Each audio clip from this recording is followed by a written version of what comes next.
The signal in the void of space was silent, endless and dark. Yet somewhere between the stars a whisper began. It was faint, broken, like the voice of someone drowning in an ocean.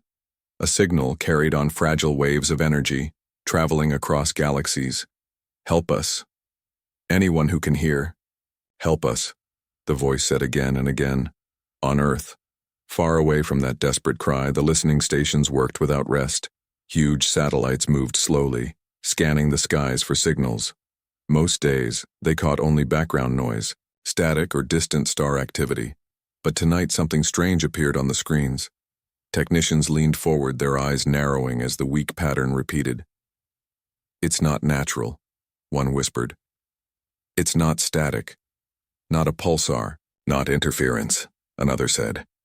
The signal grew clearer as they adjusted the receivers, and then the room went silent when they heard the words, "Please, this is the Cathari people. We are under attack. We are dying. Help us." The men and women inside the station looked at each other. They were used to small discoveries, distant star noise, odd signals. But this was different. This was a cry for help, a voice echoing across space. Someone out there was dying, begging for rescue. News of the signal reached Earth's Defense Command within hours. Generals and admirals gathered in a sealed room. Screens flickered, replaying the alien voice again and again. The sound of fear in those words chilled every listener. This was not a trick of radio waves, not a prank. It was real. Why us? One general asked. Why would they send this to Earth? An older admiral shook his head slowly. They didn't aim it at Earth, it was a blind call sent in every direction. But we caught it and now we must decide. Some argued it was a trap. What if an enemy wanted to lure humanity out? Expose its fleets and crush them? Others argued Earth had no duty, no reason to fight a war that wasn't theirs. But then, Admiral Raines spoke, his voice low but steady. You all heard the voice. You all felt the fear. If it were us, if it were Earth calling out, would we want the galaxy to stay silent? The room fell quiet.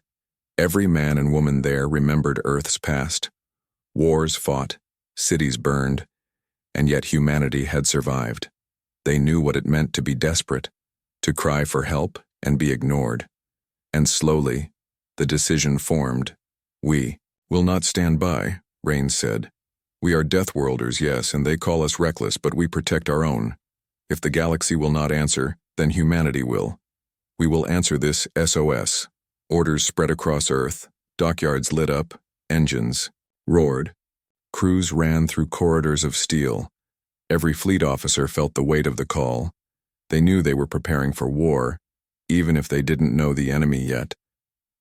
The skies above Earth grew crowded with warships readying for departure, but back in the station where the signal was first heard, the technicians still listened. The alien voice was growing weaker. Static almost swallowed the words now. Please, help us. They are here. They are burning everything. And then, the transmission cut off, leaving only silence. One of the young operators shivered. It's already too late, isn't it? She asked softly. The chief shook his head. Not while we're still here, not while humans still fight. And so, under the dark skies of Earth, while the stars shimmered far above, humanity prepared its answer to the galaxy. An answer not of silence, not of fear, but of fire, steel, and courage. The SOS had been heard, and for the first time the galaxy would see what it truly meant when Deathworlders moved in force. The Council divided. The alien SOS spread beyond Earth, carried on channels that no one could ignore. Soon the Galactic Council received fragments of the desperate message. Representatives from dozens of species gathered in the shining chamber of stars. Their faces were pale, their voices sharp, their fear clear. The enemy named in the signal was not unknown. It was whispered about in shadows. They are the Vayrith, one elder croaked. World burners, swarm feeders. They do not stop, they do not speak, they only consume. The chamber erupted into arguments. Some wanted to send fleets, others demanded silence. Fear gripped them more than duty. They remembered past wars where even the strongest empires had fallen before this enemy. Why should we risk ourselves? Hissed a lizard-like envoy. The Cathari are weak, they cannot defend their homes, why should we die for them? Another, taller, with silver skin, slammed a fist on the desk. If we ignore this call, the next cry for help may be ours, do you not see? But the voices of fear grew louder than the voices of courage. At the center of the chamber, the human delegate sat quietly. Her name was Commander Leah Voss, Earth's voice in the council. She listened as the others mocked, their words dripping with scorn. Humans will answer, of course. They are reckless Deathworlders, a winged voice sneered. They run into fire and call it bravery. Another laughed. Leah rose to her feet, her voice calm. You mock us, but you forget. Earth does not ignore the cries of the weak. Her words cut through the noise like a blade. Where you hide, we act. Where you hesitate, we fight. And when this war ends, do not come asking why humanity rose while you cowered. The chamber fell into a heavy silence. Some glared, others looked away. None dared answer her challenge. The council voted, and as expected, most chose not to intervene. The records would show neutrality, but the truth was fear. Earth alone stood ready to move. Back on Earth, the Admiralty received the message from Leah. The Council has abandoned the Cathari. They will not fight, she said. The admirals did not flinch, they had already made their decision. The fleet would go, with or without allies. In the great hangars of Luna and Mars, warships powered their cores. Carriers hummed as fighters locked. Into bays, dreadnoughts, the pride of human steel, armed their massive rail batteries. Crew members boarded. Families sent final messages. No one pretended this would be easy, but no one turned away either. On the streets of Earth, people gathered to watch the skies. Screens lit up showing fleets rising from orbit. Children pointed, whispering about heroes. Old veterans saluted silently, knowing many of these ships might not return. The world held its breath as humanity's answer took shape. Meanwhile, the Cathari signal grew weaker by the hour. New fragments reached Earth, broken, filled with static. City burning, millions dead. Gods, they are everywhere. Each word tightened the jaws of Earth's commanders. Time was running out, and still the council stood idle. One admiral stared at the star map. They sit in their chambers, debating while the galaxy burns, he muttered. But we are Deathworlders, we know what it means to fight with nothing left. And that is why we will win. The first fleet aligned on the edge of Earth's orbit. Rows upon rows of ships, steel giants ready for war. The flagship, Iron Resolve, stood at the center, its hull glowing with new armor. A voice rang across the comms, carried to every corner of the fleet. This is Admiral Rains. Today we fly not for glory, but for duty. The Cathari called for help, and we will answer. Remember this. Deathworlders do not abandon the desperate, and let the galaxy see what it means when humanity moves in force. Cheering thundered through the comms, not of joy, but of resolve. Every crew member knew the danger. Every soul accepted the cost, and yet, their hands were steady, their hearts unshaken.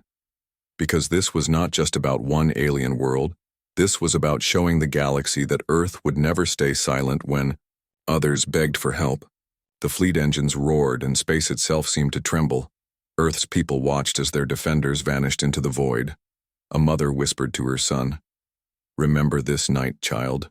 Remember the night when humanity chose to rise." Far away in the Galactic Council chamber, silence lingered after the humans departed. Some envoys shifted uncomfortably, shame mixing with fear. One whispered, "If they fail, the galaxy loses nothing. But if they succeed..." The rest did not answer, but deep down they all knew. The galaxy would never look at Earth the same way again, and somewhere, in the darkness, the Cathari still cried for help. Their last hope now rested on the Deathworlders, on the fleet that dared to do what the rest would not. Departure of fire. The night sky above Earth was no longer filled with stars. It was filled with ships. From the oceans to the mountains, from deserts to cities, people looked upward and saw steel giants breaking through the clouds. The human fleet was rising, Not one ship, not 10, but hundreds. Columns of light burned as engines roared, the thunder of departure shaking the very ground. In orbit, the fleet assembled, dreadnoughts with thick armor, their rail cannons as long as city blocks, carriers the size of floating continents, each packed with squadrons of fighters, destroyers, and frigates swarming like wolves around the larger vessels, all of them moving into formation, forming a storm of war ready to launch into the void. On the flagship Iron Resolve, Admiral Rains stood at the command deck. The vast viewing glass showed the armada stretching beyond sight. Crew members moved, with calm precision, their uniforms sharp, their faces hard with focus. Rains spoke quietly to his second-in-command. Every eye on Earth is watching. Every heart waits for us to act. We cannot fail. The comm channels opened, and voices from across the fleet poured in. This is the Valiant Star, systems green, awaiting orders. This is the Hammerfall, engines charged, ready for jump. This is the Silver Fang, fighter squadrons prepared for launch. One by one, each ship reported, until the comms buzzed with a steady rhythm of discipline. Rains lifted his hand. To all ships, this is Admiral Rains. Today we leave behind safety. Today we carry the weight of more than Earth. Today we carry the weight of the galaxy's silence. The Ketheri called for help, and none answered but us, so we will be their shield. We will be their sword. Deathworlders do not turn away. Deathworlders do not bow. Set coordinates. Prepare for jump. The fleet's engines glowed brighter, and then with a sudden flash the ships tore into the void. Earth grew smaller behind them, the blue world watching its children vanish into the stars. On the ground, civilians stood silently in parks, in streets, on rooftops. They whispered prayers, they whispered hope, but most of all they whispered pride. Because no matter what happened, humanity had chosen to rise. Inside the fleet, tension hummed through the corridors. Crew members strapped into their stations, weapons primed, shields powered. Young recruits swallowed their fear, staring at screens that showed endless black space. Veterans moved like stone, steady, guiding the younger ones with calm voices. Everyone knew the enemy waiting for them had shattered empires, but no one thought of retreat. In the medical bay, a doctor checked her supplies twice. She had heard the stories. Ships that faced the Vayrith never returned whole. She whispered to herself, I will not fail them, not one if I can help it. Elsewhere in a hangar bay, pilots sat in silence before launch. One of them, a young woman with fire in her eyes, kissed a small charm she carried. For Earth, she whispered, before slipping on her helmet. The jump itself was brutal. The fleet tore across light years in a storm of energy. The black void twisted. Stars, stretched into lines, space itself screamed. Then suddenly silenced, the fleet emerged into the contested system. The sight before them froze every heart. The Ketheri world burned. Great clouds of smoke and fire rose from its surface. Orbit was littered with broken hulks of ships, drifting like corpses in a graveyard. Some still sparked with dying energy. Others were torn in half. The SOS had not lied. The Ketheri were being erased. Then the enemy appeared. At first, only shadows moving across the void. But as sensors locked, the fleet saw them in full. The Vayrith, massive biomechanical ships, their hulls pulsing with strange light. They moved like predators, silent and coordinated, their numbers filling the black. The bridge of Iron Resolve shook with tension. They are already here, whispered a young officer. Rains did not flinch. Then we have arrived just in time, he said. Signal the fleet. Battle stations, prepare for engagement. Across the armada, alarms blared, red lights flashing, fighters roared to life, their wings folding into attack positions, railguns powered up, plasma cannons charged, shields hummed. The humans had come prepared, but even so, the sight of the enemy's vast numbers pressed heavy on their chests. One captain muttered quietly on the comms. They said we were reckless. They said we were fools, but no one else came. Only us. And another voice answered. Then we will show them why Deathworlders never bow. The two fleets stared across the void. The silence before the storm. The fate of the Ketheri and perhaps the fate of the galaxy hung in the balance. And then, without warning, the Vayrith ships surged forward like a tide of fire. Admiral Rains lowered his hand. All ships, engage. The void of space erupted into war. The first engagement. The void exploded with fire. The first volley came from the Vayrith, their weapons like living storms. Beams of searing light cut through the black, slamming into the human front line. A destroyer, called Frontier's Edge, took the first strike. Its shield screamed, then shattered. The ship twisted as explosions ripped across its hull, breaking it apart piece by piece. On the Iron Resolve, Admiral Rains stood steady as the floor trembled. "Return fire," he ordered, his voice calm. As iron, railguns thundered, shells the size of cars hurled into the void.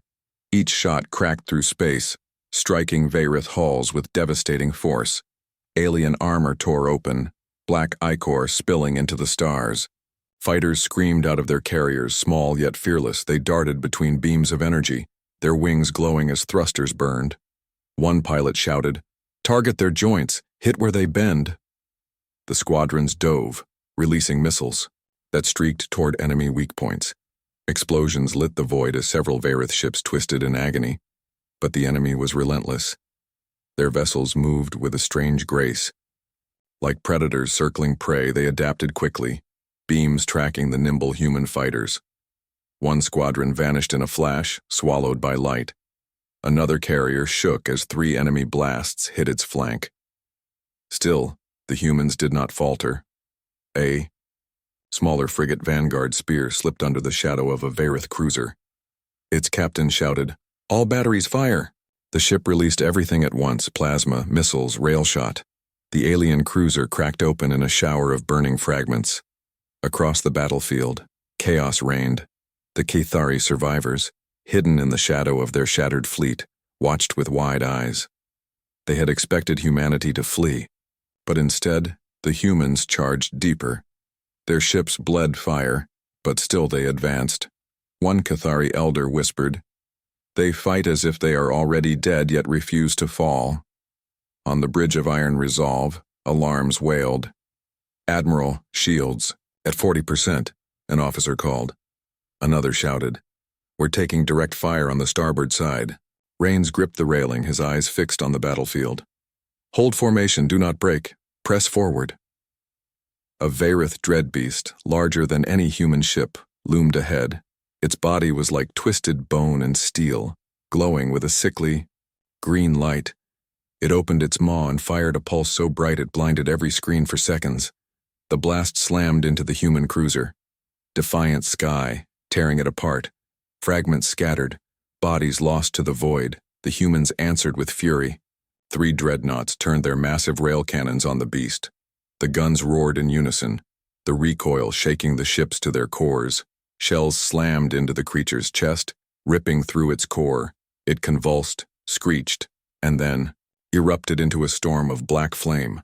For a moment the humans cheered, but the enemy kept coming. More ships spilling from the dark like shadows without end. The void itself seemed alive with their numbers. Humanity's fleet was strong, but it was one fleet against an ocean. Rains felt the weight pressing down. If they faltered, everything was lost. A sudden cry came through the comms. "This is the Iron Flame. We've lost engines. We're drifting." On the screens, the proud cruiser burned, spiraling helplessly. Before rescue could come, the Vayrith swarmed, tearing it apart with beams and claws. The voices on the comms cut into static, leaving only silence. Tears burned in the eyes of young officers, but no one broke. Every loss only hardened their resolve. In the hangar of a carrier, a pilot screamed into her comms, "For Earth, for the Cathari." Her squadron dove into enemy lines, missiles blazing. Her ship vanished in fire, but not before she took 3 Vayrith with her. The battle raged on, the humans refusing to yield. The Vayrith began to shift, focusing their attacks on the flagship. Warning lights turned the Iron Resolve's bridge red. Panels sparked. The floor shook. Smoke filled the air. "Admiral, shields down to 20%. A voice called in panic. Rains stood tall, his face grim but unshaken. He looked at the star map, at the enemy pressing harder, and then he made his choice. "Signal the fleet," he said, his voice carrying across every ship. "We are Deathworlders, we do not retreat, we do not yield. Focus all fire on their command ships, break their spine. If we fall with fire." The fleet roared in answer. Dreadnoughts turned, carriers unleashed wave after wave of fighters. The humans surged forward like a storm. The void itself seemed to burn as war consumed the system. And then, a terrible sound shook the comms. The Iron Resolve shuddered, its hull cracking under a massive blast. The bridge went dark, alarms screamed, and the ship spun in space. The flagship of Earth's fleet was falling, and with it, perhaps the entire mission. The turning tide. The bridge of Iron Resolve was filled with smoke, sparks falling like rain.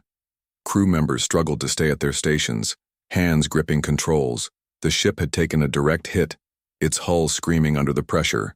Alarms blared across every deck, warning of systems failing. Yet Admiral Rains stood unshaken, his voice cutting through the chaos. "Stabilize her," he commanded. Engineers rushed to reroute power, patching what they could. The ship groaned but held, scarred but alive. On the screens, the enemy still pressed, endless and relentless. But humanity was not finished. Not yet. Across the fleet, captains adjusted, improvising under fire. A small destroyer, Falcon's Cry, slipped through a gap in enemy lines. Its captain ordered, "Divert all power to engines, we go straight for their flank." The ship darted like a spear, unleashing torpedoes at point blank. 2 Varith cruisers exploded, their carcasses spinning into the void. Elsewhere, human frigates began weaving through debris. They used broken wrecks as cover, striking from shadows. The Varith fired wildly but hit only the floating bones of dead ships. The humans fought with cunning, turning wreckage into weapons. One officer laughed grimly. "They think us predictable, let's prove them wrong." The fighters, once scattered, regrouped under a single daring pilot. Her call sign was Echo 7, and her voice carried steel. "All squadrons, follow me. We strike where it hurts." Most, they dove in tight formation, weaving between beams, targeting the glowing nodes along Varith hulls. Their living engines, missile after missile struck. Alien ships convulsed, their strange forms tearing apart. For the first time, the Varith lines faltered. Their formation cracked, a weakness humans never ignored. Admiral Rains seized the moment. "To all ships," he shouted, "press the gap, drive into their heart." The armada surged forward, guns blazing. Dreadnoughts fired broadsides that tore through alien hulls. Carriers unleashed entire wings of fighters like a swarm of hornets. The void filled with fire, the humans no longer holding but pushing. On the surface of the burning Kethari world, survivors looked up. Through smoke and fire, they saw the human fleet cutting across the sky. Their eyes widened. Hope flickered where only despair had lived. "They came," whispered a child clutching her mother's hand. "They came for us." But the enemy was far from broken. More Varith ships surged from the dark edges of space. The tide threatened to drown the humans once again. An officer cried out on the Iron Resolve, "We cannot hold this pace." Rains narrowed his eyes, his mind racing. "Then we fight smarter," he said coldly. "Order the destroyers to break formation. Hit and fade. Frigates will harass their flanks. Dreadnoughts will hold center. Make them chase shadows and bleed them while they hunt." The plan spread like fire, captains executing without hesitation. The smaller human ships darted away. They struck from unexpected angles, missiles shredding, enemy supports. When the Varith turned, the humans were already gone. Every strike left wounds. Every wound slowed the enemy. And slowly, the unstoppable tide began to hesitate. The Kethari survivors gasped as human ships tore through the dark. One elder muttered, "They are not soldiers, they are storms. Deathworlders do not fight like us, they fight like fire itself." On the comms, a young captain laughed bitterly. "Do you see it? They bleed. The monsters bleed." And across the fleet, courage spread. What was once despair turned to defiance. Every loss was met with a harder strike. The Varith commander, watching from its grotesque throne, hissed in fury. It had expected, An easy slaughter, not resistance. Its ships pressed harder, desperate to crush the humans before the tide fully turned. But every time it struck, the Deathworlders answered with fire. And for the first time, the Varith war beast hesitated. Inside, the Iron Resolve, the crew steadied. Smoke still filled the air, but their eyes shone bright. The flagship limped but fought. Every cannon still burning the void, Rains clenched his fist, his voice rising like thunder. This is humanity's way. We do not give up, we do not bow, we turn the tide. The fleet roared in unison, their comms alive with fire. Destroyers carved paths through the dark. Fighters screamed like lightning. Dreadnoughts struck with thunder.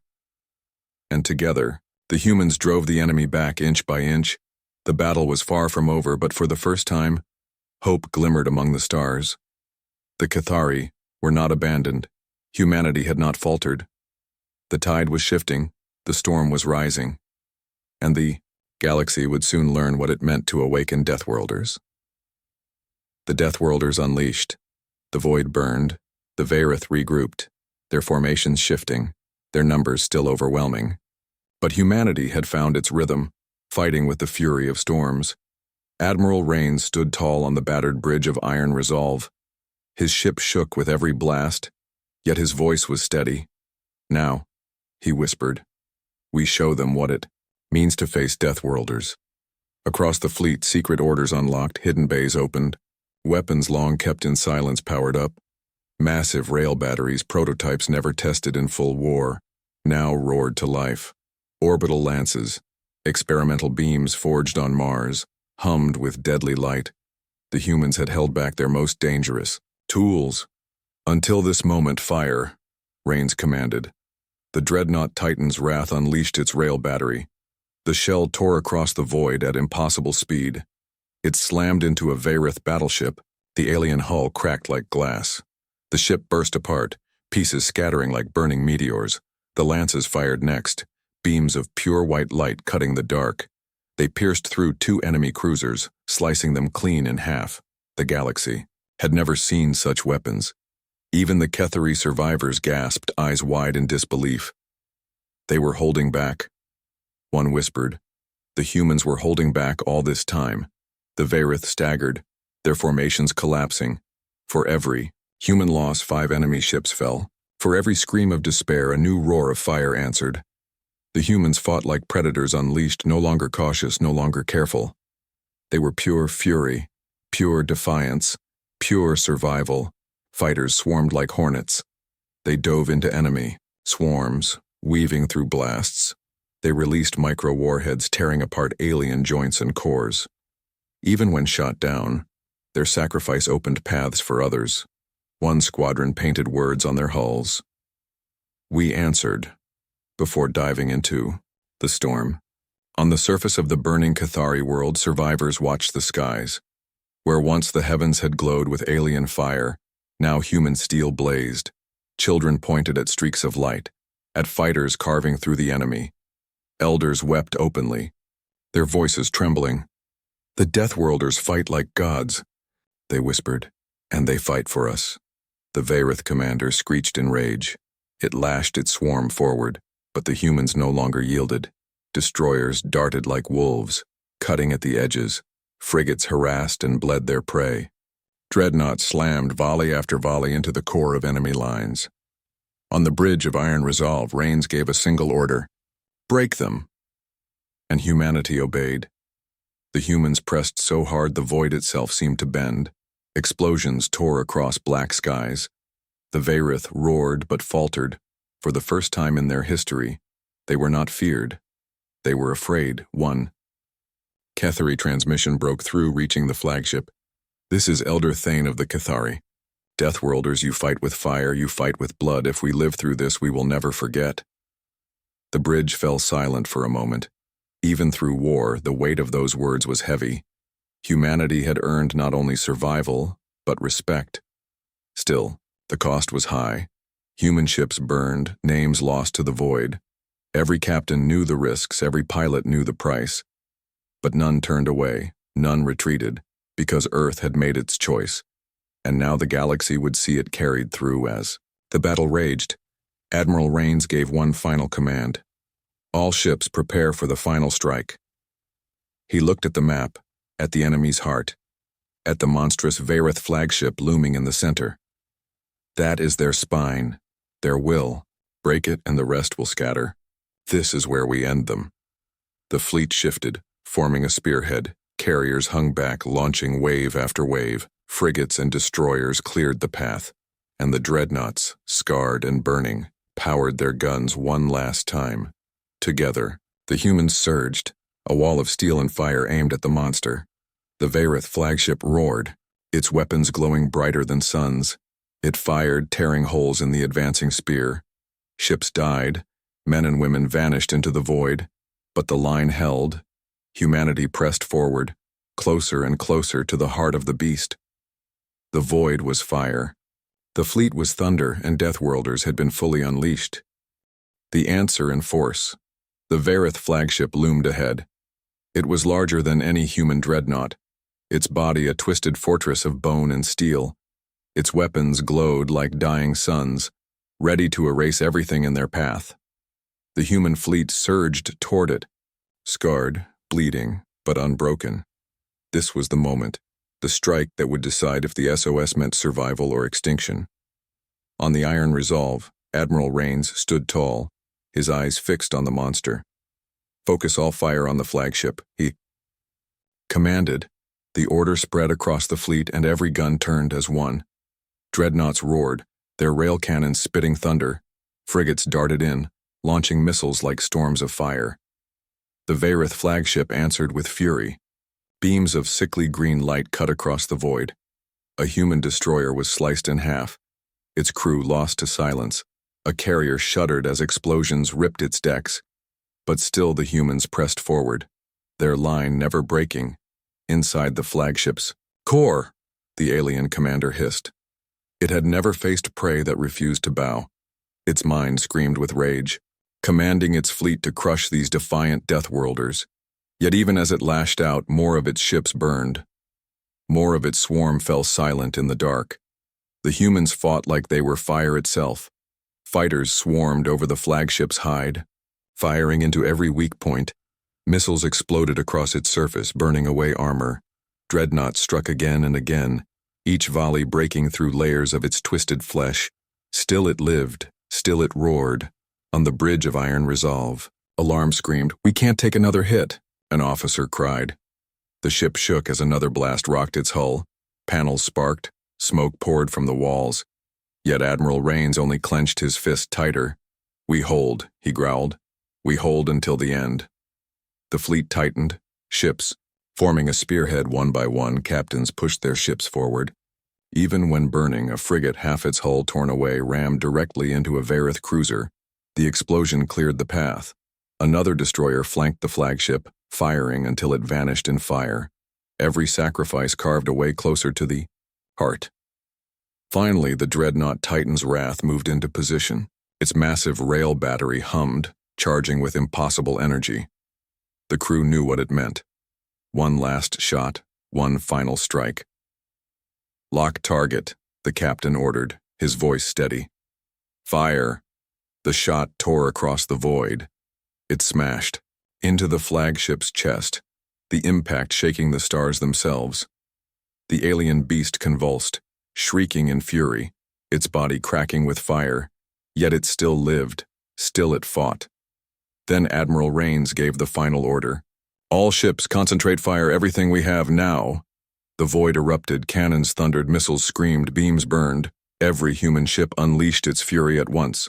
The flagship howled, its hull breaking apart, fire spilling from every wound. And then in one blinding explosion the monster shattered, silence followed. The Vareth fleet hesitated, their command gone. Then like a tide breaking they scattered into the void, their power broken, their will shattered. Humanity had not just fought, humanity had won. On the surface of the Cathari world, survivors looked to the skies. The fire above dimmed, the shadows cleared, they fell to their knees, tears in their eyes. "The Deathworlders," they whispered. They answered, "They saved us." The human fleet drifted, broken but alive, ships scarred, decks burning but still standing. Voices filled the comms, tired, wounded, but filled with pride. "We did it," whispered one pilot. "We answered," said another, on the iron. "Resolve." Rains stood in the smoke, his uniform torn. He looked at his crew, at the survivors who had held the line. His voice was quiet but strong. "Remember this day. We heard their cry. We came, and we endured. The galaxy will know. When the weak call for help, humanity answers." Far away, the Galactic Council watched in silence. They had mocked. They had doubted. But now they stared at the recordings of the battle, at the sight of a fleet that had fought the impossible and won, and deep down they felt fear. Fear of humanity's courage, fear of humanity's fire, fear of Deathworlders who did not retreat, who did not yield. And for the first time the galaxy realized Earth had risen, and nothing would be the same again. The SOS had been heard, and the answer had come not in whispers, but in fire, steel, and the fury of an entire fleet. The galaxy would never forget the night humanity answered in force,